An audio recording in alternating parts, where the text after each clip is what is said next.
राजा शिव भक्ति में लगा हुआ है, अगर एक राजा शंकर की भक्ति में लगा हुआ है, तो वहां आक्रमण करने से पहले, दुख आने से पहले 50 बार विचार।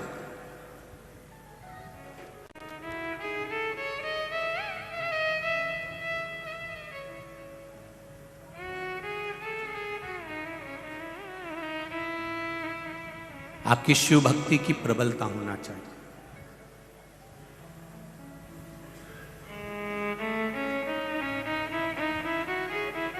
आप शंकर की आराधना में लगे हुए हो तो उसका फल आपको मिलेगा जरूर, ये निश्चितता है। राजा चंद्रसेन ने नियम बना लिया कि मैं 84 महादेव भले ना जा पाऊं, महीने में एक बार 84 महादेव कर लूंगा, पर 4 खूंट पर जो महादेव विराजमान है, 4 जगह पर जो शिव बैठे हैं दूर दूर खूंट पर, मैं उनका दर्शन करूंगा। रथ में बैठकर चंद्रसेन 4 खूंट का महादेव दर्शन करने नहीं जाता था। अब देखिए जरा कितनी सुंदर चरित्र है। मेरे महाकाल राजा के कथा जो चल रही है उसको आप ध्यान से सुनना कि चंद्रसेन राजा की धर्म पत्नी पूजन का पात्र तैयार कर कर रखती थी, तो राजा चंद्रसेन कहते थे कि इस थाली को इतनी दूर तक मैं लेकर जाऊंगा, उससे अच्छा है तू जल का पात्र मुझे दे दे। कमंडल में जल भरते थे राजा चंद्रसेन, सुंदर स्वर्ण पात्र, और 4 खूंट पर राजा चंद्रसेन चले जाते थे। जब चंद्रसेन राजा शिव मंदिर में आते हैं, शंकर जी का जल चढ़ाने आते हैं, तो वहां के जो विद्वत ब्राह्मण होते हैं वो राजा चंद्रसेन के लिए व्यवस्था करते हैं, आसन लगाते हैं, थाली तैयार रखते हैं, बेलपत्री तोड़कर ब्राह्मण देवता लेकर आते हैं, पुष्प तोड़कर ब्राह्मण देवता लेकर आते हैं, मंजरी तुलसी की ब्राह्मण देवता लेकर आते हैं। बहुत ध्यान से सुनना रे मेरे भाई और मेरी बहनों, जितने आस्था चैनल पर कथा सुन रहे हो और जितने लोग इस पावन धरा पर इंदौर की कथा सुन रहे हो, 12 ज्योतिर्लिंग के शिव महापुराण की कथा चल रही है। जिंदगी में जो राजा चंद्रसेन ने पाया आप भी पा सकते हो, पर एक गलती से जरा दूर रहिएगा। वो गलती को जरा हमें समझना है कि हमारी जिंदगी की वो कौन सी गलती है कि महादेव हमसे प्रसन्न नहीं होता। जितने रोडों पर बैठे हैं वो भी सावधानी से सुने इस कथा को, दिल से सुनिए। चंद्रसेन राजा ने देखा कि मैं जाता हूं, पूजा की थाली लगी मिलती है, बेलपत्र टूटी मिलती है, पुष्प मिल जाता है, जल थाली सब तैयार मिलती है, आसन ब्राह्मण लगाता है, थाली ब्राह्मण लगाता है, मैं बैठकर पूजन करता हूं, ब्राह्मण को दक्षिणाधिक भी देता हूं, सब कुछ करता हूं, पर इसमें एक गलती हो जाती है। मेरे वीआईपी पन के कारण जो बहुत घंटों से खड़े हुए हैं उनको धक्का देकर निकाल दिया जाता है।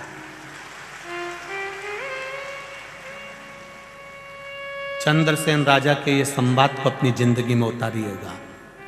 बहुत बड़े बड़े दानी हो आप लोग, बहुत बड़े बड़े धर्मात्मा हो आप लोग, बहुत वीआईपी भी हो आप लोग। मैं 1 लाख बेलपत्र शिव जी को चढ़ाती हूँ, मैं 1.25 लाख चढ़ाती हूँ सावन के महीने में, मैं इतना भंडारा चढ़ाती हूँ सावन के महीने में, मैंने ये कर दिया, मैंने वो कर दिया। तुम 1.25 लाख बेलपत्र चढ़ाओ चाहे 1 करोड़ बेलपत्र चढ़ाओ, तुम्हारी 1.25 लाख बेलपत्र चढ़ाने में अगर तुम्हें अहंकार आता है तो वो 1 बेलपत्र शिव की उठाकर शिव पर चढ़ाने वाला आगे निकल जाता है।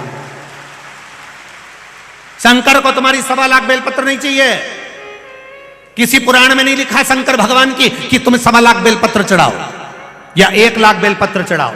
शंकर भगवान की कथा कहती है 1 बेलपत्र भी मुझे अपना मानकर दिल से चढ़ाएगा तो तू मेरा हो जाएगा, मुझे ज्यादा नहीं चाहिए, अपने दिल से मुझे दे।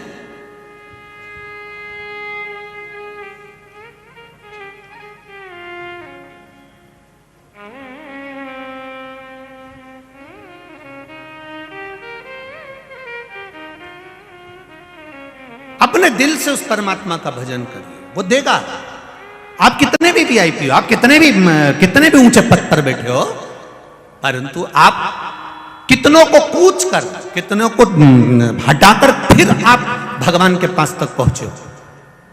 अब इतने जो पहले से खड़े हुए हैं, पहले से मन लगा कर बैठे हैं, दिल लगा कर बैठे हैं, उसको कष्ट देकर यदि आप शिव तक पहुंच भी जाओगे, शंकर नहीं मिल सकता, शिव नहीं मिल सकता।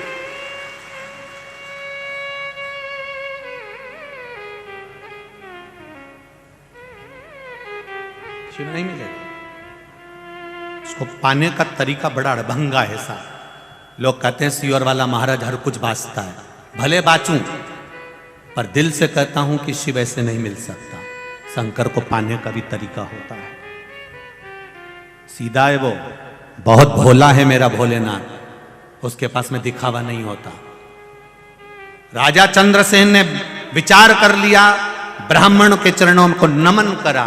ब्राह्मण देवताओं ने कहा, राजन तुम हमसे रूठ गए?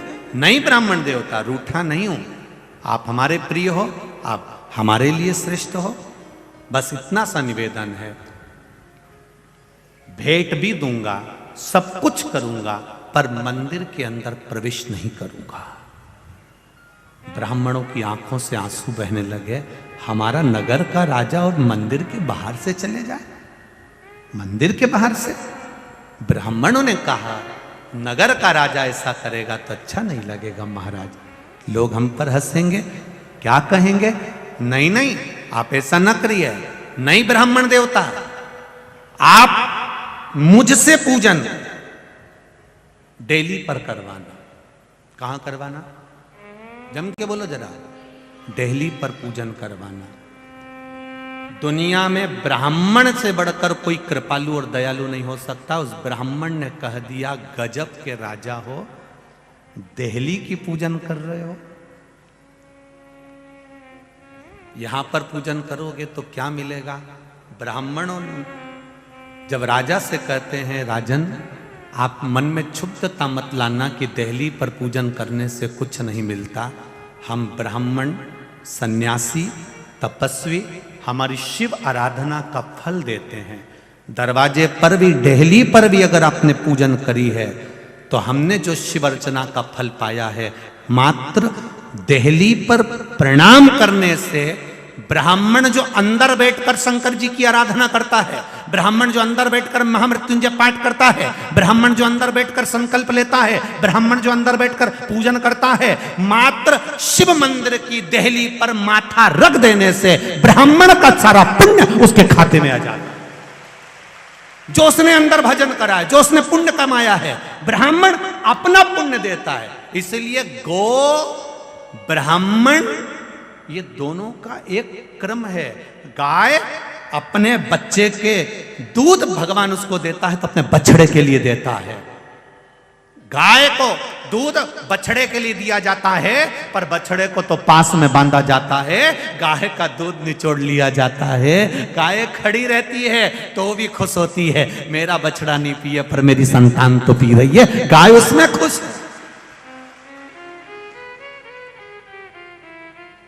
ब्राह्मण उसमें खुश है कि दरवाजे तक आया तो है, द्वार तक पहुंचा तो है, देहली तक आया तो है। जो राजा चंद्रसेन ने देहली की पूजन चालू करी, दरवाजे की पूजन चालू करी, वो पूजन आज तक चल रही है। जब नए मकान का मुहूर्त होता है तो पूरे मकान में कंकु चावल नहीं छीटे जाते हैं, और तुम्हारे इंदौर में छीटते हो तो बता दो। जब नए मकान का मुहूर्त होता है, नई दुकान का मुहूर्त होता है, नए महल का मुहूर्त होता है, उस जगह पर दीवालों की पूजन नहीं होती, बिल्डिंग की पूजन नहीं होती, केवल एक पूजन होती है। मां कलश लेकर दरवाजे के अंदर जब जाती है तब द्वार की पूजन होती है। ये राजा चंद्रसेन ने दिया, ये राजा चंद्रसेन ने, उज्जैनी नरेश ने दिया है हमको, कि केवल दरवाजे की भी पूजन, देहली की भी पूजन हो गई तो उससे बढ़कर कुछ सुख नहीं है, उसमें प्रवेश हो गया। मेरी माताएं जब घर छोड़कर जाती हैं अपने मायके के लिए तो देहली को प्रणाम कर कर जाती हैं। बोलो री जी सही है कि गलत है? जब अंदर आती हैं तो देहली को प्रणाम करती हैं। बच्चा घर में जन्म लेता है, अंदर प्रवेश करेगी तो देहली को प्रणाम करेगी, कहीं जाएगी तो देहली को प्रणाम करेगी। कोई माता ऐसी नहीं होती जो घर की दीवारों को माता रोकेगी। वो करे तो देहली को प्रणाम करेगी, देहली को, चौखट को प्रणाम करेगी, तो चौखट को प्रणाम। चंद्रसेन ने नियम बना लिया। ये नियम जितने लोग आस्था चैनल पर कथा सुन रहे हैं, जितने लोग फेसबुक यूट्यूब पर कथा सुन रहे हैं, जितने इस पंडाल में कथा सुन रहे हैं और चारों तरफ रोड पर बैठकर जितने लोग कथा सुन रहे हैं, उनसे केवल निवेदन करूंगा, आप शिव के मंदिर अंदर नहीं जा सकते, बहुत जल्दी है आपको जाने की, ऑफिस जाने की, दुकान जाने की, तो शंकर के मंदिर के वहां गाड़ी को रोको और इस माथे को शिव के सामने झुका दो, उसमें पूरा फल प्राप्त हो, पूरा फल। वो गवर्नमेंट के जितने भी ऑफिस है उसमें जाके देखना, सील होती है, सील, ये सब सील होती है, उस सील में उल्टे अक्षर लिखे रहते हैं, लिखे होते हैं, उल्टे लिखे होते हैं, पर उसको लगा दो तो सीधे हो जाते हैं। बस यही कि यही अपना जिंदगी है, अपने भी ये सिर स्टाम्प है, सील है, इसमें कई चीजें उल्टी लिखी है कि तेरे जीवन में एक्सीडेंट होगा, तेरे जीवन में दुख आएगा, तेरे जीवन में ये होगा, जो उल्टा लिखा है इसको ले जाके मैं ठप्पा लगा, जैसे ही ठप्पा लगा सीधा हो गया, उल्टे से सुलटा सीधा। अब ब्रह्मा जी भी सोच में पड़े रहेंगे, क्यों रे, ये कमलाबाई के यहाँ तो मैंने लिखा था कि ये दुख आएगा, तो ये कमलाबाई का ये साल में इतना दुख आना था, ये कहाँ गया, कि कहीं नहीं गया, कमलाबाई ने शिव पुराण सुन ली और वो शंकर जी के मंदिर चली गई और रोज शंकर जी की देहली पर पांव पड़ के आए, तो जो उल्टा था सीधा हो गया, सुलट गया। सब कमलाबाई चतुर हो गई। जितनी कमला बैठी हो बुरा मत मानना रही। सीधा चंद्रसेन ने विचार कर लिया, मंदिर की देहली पर आऊंगा, प्रणाम करते, देहली पर प्रणाम करते। अब भगवान विष्णु के द्वारपाल थे जय विजय, शंकर भगवान के मंदिर के द्वारपाल था वीरभद्र, अब शिव जी के मणिभद्र, शिव जी का जो द्वारपाल है वो मणिभद्र जो दरवाजे पर रहता है। अब मणिभद्र दरवाजे पर बैठा हुआ था और एक दिन मणिभद्र दरवाजे पर बैठा था, पांव थोड़े से मणिभद्र खड़ा हुआ था, थोड़ा देर के लिए मणिभद्र शिव की आज्ञा से वहां बैठा हुआ था। उसी जगह पर मणिभद्र जहां द्वार पर, देहली पर, दरवाजे पर मणिभद्र का पहरा होता है शिव के दरवाजे पर, तो वहां मणिभद्र बैठा था और इतने में इसने सिर झुका दिया, सिर झुकाया। इसको मालूम ही नहीं था कि यह मणिभद्र है, शंकर जी का कोई द्वारपाल है। अब द्वारपाल कोई दिखता तो था नहीं, तो उनको लगा कि यहां तो शिव बैठे, यहां शिव।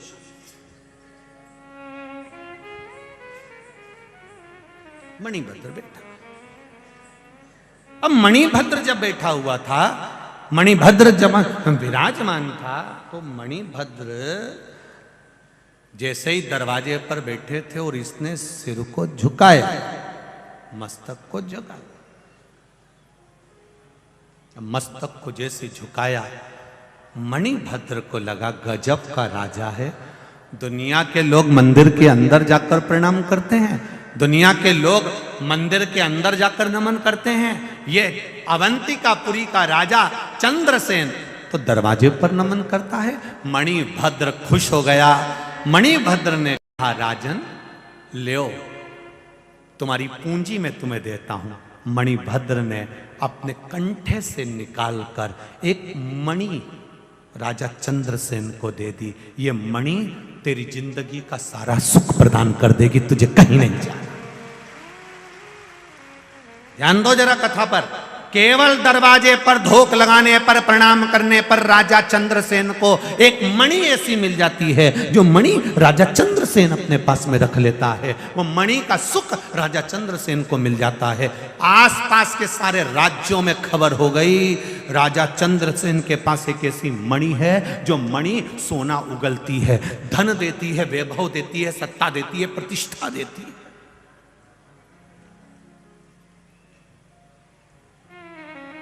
वो मणि सोना दे रही है, वो रत्न माणिक मोतियां दे रही है।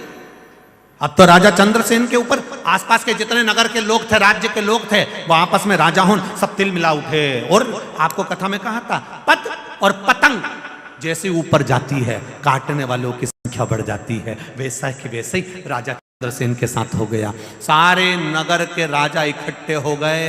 पहले एक राजा ने खबर करी कि वो मणि हमको दो, चंद्रसेन ने मना कर दिया, तुम पूरी सत्ता ले जाओ पर मणि नहीं दूंगा। दूसरे ने खबर करी हम उसको आक्रमण से ले लेंगे, चंद्रसेन ने कहा भले तुम मणि नहीं दूंगा, तुम आक्रमण कर दो। सारा साम दाम दंड भेद सब लगा लिया चंद्रसेन राजा से मणि लाने के लिए, नहीं मिली।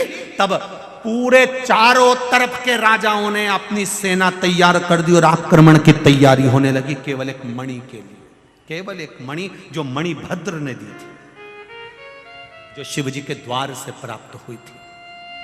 उस मणि के लिए आक्रमण करने की तैयारी हो गई। राजा को मालूम पड़ा आज चारों तरफ से सेनाएं तैयार होकर अवंतिकापुरी पर आक्रमण करने आ रही है। धर्म पत्नी के पास में पहुंचा। धर्म पत्नी ने 4 फुट के चारों ब्राह्मणों को बुला लिया। 4 फुट के चारों ब्राह्मणों को बुलाकर धर्म पत्नी ने पूछा, ब्राह्मण देवता आपके आशीर्वाद से मेरे पति को यह मणि मिली है, दरवाजे पर मात्र प्रणाम करने से यह मणि मिली है, और यह मणि मेरे पति के लिए बड़ा कष्ट पैदा कर रही है, चारों तरफ से आक्रमण हो रहा है, कुछ करिए ब्राह्मण। तब ब्राह्मणों ने कहा, क्यों चिंता करती हो महारानी जी, जिस दरवाजे से मणि मिली है वही दरवाजे पर रहने वाला और मंदिर के अंदर रहने वाला ही तो राजा को बचा लेगा, तुमको लड़ने की जरूरत ही क्या है, जिसने दिया है वो संभालेगा।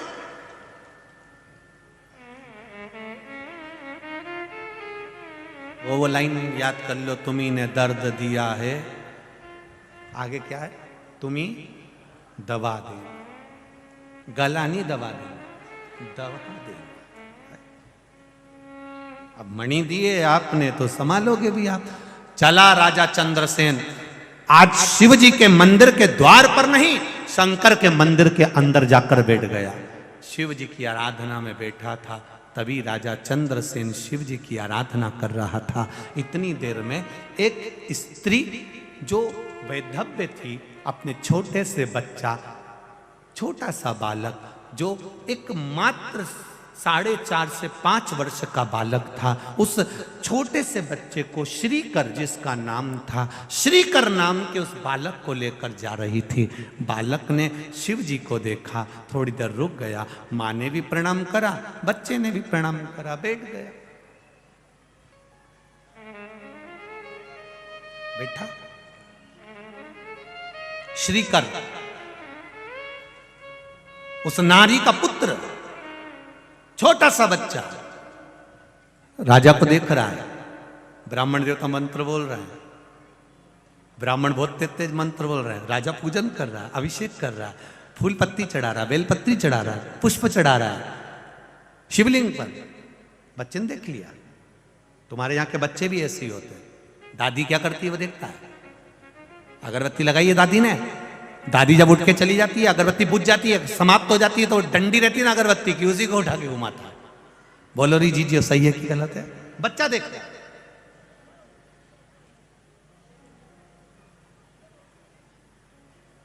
घर के बुजुर्ग हमारे घर के बच्चों को सीख प्रदान करते हैं। श्रीकर ने देख लिया कि राजा कैसे पूजन कर रहे थे। मां ने हाथ पकड़ा श्रीकर का, चलो बेटा, मां का हाथ पकड़कर श्रीकर अपने घर चले गया। दूसरे दिन श्रीकर ने विचार करा, मेरी मां ना जाने कौन से मंदिर लेकर गई थी इतनी दूर, मैं कहां जाऊंगा मंदिर में। श्रीकर ने एक वृक्ष के नीचे से मट्टी उठा ली, उस मट्टी का शिवलिंग बना लिया, शिवलिंग बनाकर जमीन पर रख दिया। जमीन पर रखा है, ना चौकी है ना पाटा है, जमीन पर रख दिया। अब गया श्रीकर तैयारी करने के लिए, पानी भर कर लिया आया एक बाल्टी में, उसको नहीं मालूम कि बेलपत्री कैसी होती है। सब पेड़ों की पत्तियां तोड़ के ले आया, सब पेड़ों की पत्ती, फूल तोड़ लाया, जमीन पे ही रख लिया, बैठ गया जैसा राजा बैठा था। अब पंडित जी मंत्र बोल रहे थे मंदिर के अंदर, अब इसको मंत्र तो आते ही नहीं थे। चालू हो गया, मुंह बड़बड़ करे, मुंह चलाए। बच्चों को देखना, जब तुम्हारे घर में कोई पंडित जी पूजन करके चले जाएं तो बच्चे भी फिर उनकी नकल करते हैं, बच्चे भी नकल करते। पंडित जी जैसा जैसा करेंगे ना, बच्चे वैसा वैसा पंडित जी को देखकर करेंगे। सीख देते हैं ब्राह्मण, सीख देते हैं घर के बुजुर्ग, सीख दे रहा। उस बच्चे ने बड़बड़ाना चालू करा, बड़बड़ बड़बड़ बड़बड़ करता रहा। थोड़ी देर बाद मुंह में उंगली रखकर बड़बड़ बड़बड़ करता रहा। जब आखिरी में अब जल चढ़ा रहा है, अब पुष्प चढ़ा रहा है, और जैसा राजा बैठा था ऐसा बैठ गया। श्रीकर की मां ने अंदर से आवाज लगाया, श्रीकर, ए बाबू श्रीकर, बेटा श्रीकर आओ। श्रीकर आता नहीं है, नेत्र बंद करके शंकर की आराधना में बैठा हुआ था, भक्ति में डूबा हुआ था। आवाज लगाई, श्रीकर नहीं आया। मां को क्रोध आ गया, मेरा बेटा ना जाने कहां चले गया। दौड़ती हुई बाहर आई, देखती है ये तो आंख बंद करके बैठा। क्रोध आ गया मां को, भगवान ने मेरे ललाट में पहले से तो दुख लिखा था, पति पहले चले गया, मैं बेधब्य हो गई, और ऊपर से ये औलाद ऐसी कि मेरी सुनती नहीं है। क्रोध पर क्रोध करा मां ने, श्रीकर का हाथ उठाकर झंझोड़ कर उठा दिया, सामान जो पड़ा था उसको बिखेर दिया। शंकर जी को उठाया मां ने, पटक। मां, क्योंकि युवान अवस्था में पति चले गया, घर में कोई भी नहीं, एक औलाद, और वो भी नहीं सुने तो मां को क्रोध तो आएगा ही। शिव को उठाकर पटक दिया, टूट गया शिवलिंग। श्रीकर रोने लगा, बिलख गया, मां से हाथ छुड़वाया। जहां पर शंकर भगवान का शिवलिंग बिखरा पड़ा था, श्रीकर लोट लगाने लगा, मेरा महादेव, मेरा महादेव, मेरा महादेव कर कर पुकारने लगा। मां, मुझे महादेव चाहिए, मैं बिना महादेव के नहीं रह सकता। मां खींच रही है, और जो शिवलिंग की मिट्टी नीचे पड़ी थी, बच्चा उस मिट्टी को पकड़ता है, तब मेरा महाकाल वहीं से प्रकट होकर श्रीधर को खींच लेता। तब मेरा महाकाल प्रकट हुआ, काल अधिपति तब प्रकट हुआ। सामने प्रकट होकर वो महाकाल का शिवलिंग सम्मुख में आ जाता है। केवल मिट्टी थी, और उस मिट्टी में से काल अधिपति प्रकट होकर महाकाल राजा बैठ जाता है। वो काल अधिपति शिव उस मिट्टी में से प्रकट हो गया। मां, शिव ने दर्शन दिया, माता ने चरणों में धोख लगा ली, क्षमा मांग ली, गलती हो गई प्रभु क्षमा करिए, मैं ग्वालन, मैं गाय और आदि पशुओं को पालने वाली, मुझ में कहाँ ज्ञान होगा। मेरे बच्चे ने कुछ गलती कर दी। नहीं, बच्चे ने गलती नहीं करी, उसके विश्वास ने मुझे इस अवंतिका में मुझे प्रकट करा है। श्रीकर, मांग तुझे क्या चाहिए। श्रीकर कहते हैं, मैं कुछ नहीं मांगना चाहता। मेरे शंकर भगवान हनुमान जी का जो रूप था, उस रूप में यहाँ पर आ गए। श्रीकर को गोदी में बिठाकर कहा, श्रीकर शिव जी से मांग ले कुछ। श्रीकर कहता है, मुझे कुछ नहीं चाहिए, बस इस अवंतिका में आप सदा विराजमान हो जाओ, लोगों के काल का हरण करना, महाकाल बनकर बैठना। शिव जी ने कहा, सुनो श्रीकर, मेरा वर आशीर्वाद है, तुम्हारी 8 पीढ़ी पूरी निकलेगी, और 8 पीढ़ी में तुम्हारे यहाँ नंद बाबा का जन्म होगा। उस नंद राय जी की गोद में स्वयं नारायण खेलेंगे कृष्ण बनकर। ये मेरा वर तुम्हें दे, ये मैं वर देता हूं। एक छोटा सा बालक मेरे महाकाल को प्रकट करने की सामर्थ्यता रखता है। मेरे बच्चों से निवेदन है,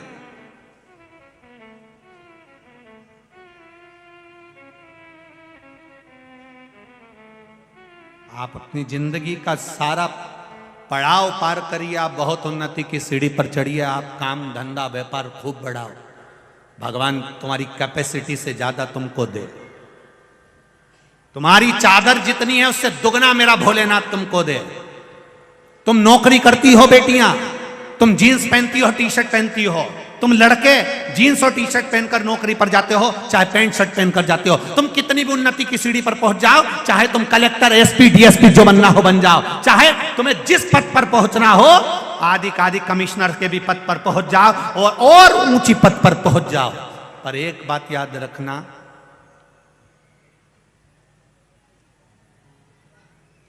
संसार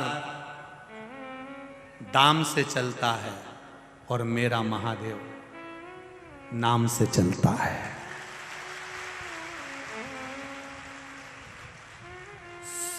कुर्सी गई, पद गया, प्रतिष्ठा गई। तुम कितने बड़े भी अच्छे से अच्छे खूब ऊपर पोस्ट पर बैठ जाओ, जब कुर्सी चली जाएगी डोकरे हो जाओगे, तुम्हारी औलाद ही तुम्हारी नहीं सुनेगी तो दूसरा क्या खाक सुनेगा।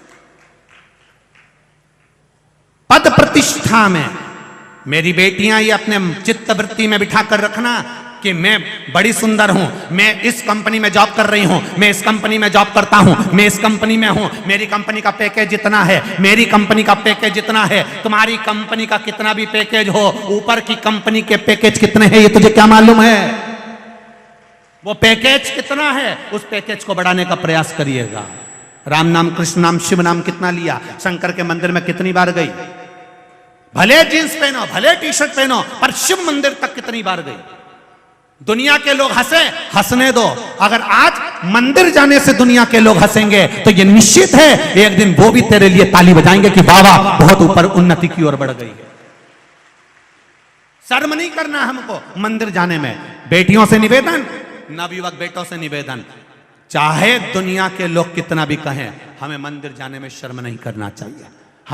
हम कितने भी फैशन में रहते हो, चाहे हम कितने भी सुंदर हों, पर हमें शिव मंदिर में जाने से कोई रोके तो उसको कह दो, सुन ले रे आज तो तूने कह दिया,